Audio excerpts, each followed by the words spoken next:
Yr wythnos hon, dyn ni wedi bod ym Mrwsel yn y Senedd, wythnos brysur arall, ond oedd yn bleser mawr gyda fi groesawu Steffan Davies yma. Mae Steffan yn fyfyriwr yn y Brifysgol yn Aberystwyth. Mae'n fwy pwysig, mae'n dod o Rhondda ar un lle a fi.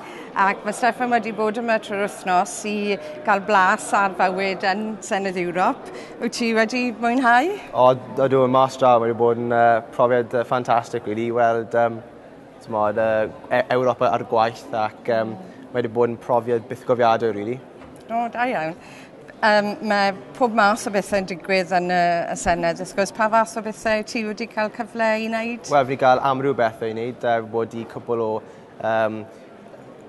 committees gyda agriculture a'r outbreak o E. coli oedd yn yr Almaen y mis diwetha. So oedd yn diddorol i weld safbwynt o gwledydd eraill, a wedyn fi wedi bod i launch o Macedonian a Greek Dictionary, so hollol gwahanol, t'mod, a gael bod yn da dangos yr amrywiaeth o bethau sy'n digwydd yn yr Senedd yn Ewrop yn Mrwsel. Ie.